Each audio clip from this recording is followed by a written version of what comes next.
अस्सलाम वालेकुम दोस्तों, जी आया ਨੂੰ मैं हाँ ਤੁਹਾਡੀ ਆਪਣੀ ਪੰਜਾਬੀ ਰਿਵਿਊ ਵਾਲੀ ਤੇ ਅੱਜ ਅਸੀਂ ਜਿਸ ਡਰਾਮੇ ਤੇ ਗੱਲ ਕਰਾਂਗੇ ਉਹਦਾ ਨਾਮ ਆ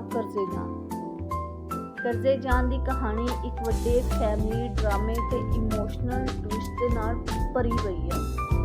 ਇਸ ਵਿੱਚ ਯਮਨਾ ਜ਼ੈਦੀ ਨੇ ਇੱਕ ਯੰਗ ਲਾਇਰ ਦਾ ਰੋਲ ਕੀਤਾ ਵਾ ਜਿਹਨੂੰ ਆਪਣੇ ਫੈਮਿਲੀ ਪ੍ਰੋਬਲਮ, ਮੁਹੱਬਤ ਤੇ ਸੱਚਾਈ ਦੀ ਤਲਾਸ਼ ਕਰਨੀ ਪੈਂਦੀ ਵਾ।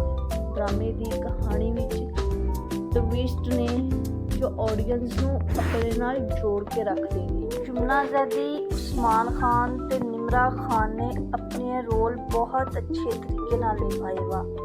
यमुना दी परफॉर्मेंस सब तो वधिया रही।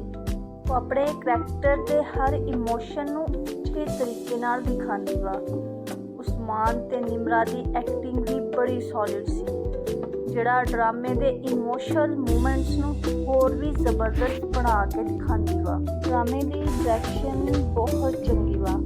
ਰਾਈਟਰ ਨੇ ਕਹਾਣੀ ਨੂੰ ਇੱਕਦਮ ਅੰਗੇਜ ਬਣਾਇਆ ਹੋਇਆ ਵਾ ਤੇ ਸਟੋਰੀ ਵੀ ਕਾਫੀ ਅੱਛੀ ਆ।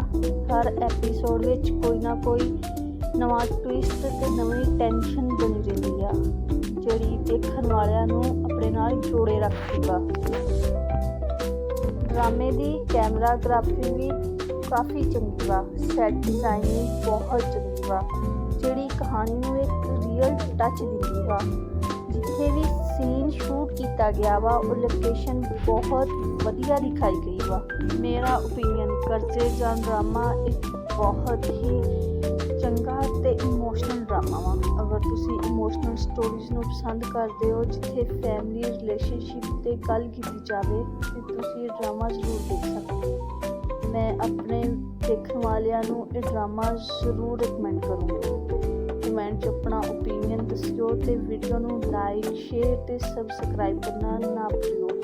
मिलते हैं अगले रिव्यू विच। उदों तक अपना बहुत सारा ख्याल रखिओ। अल्लाह हाफिज़।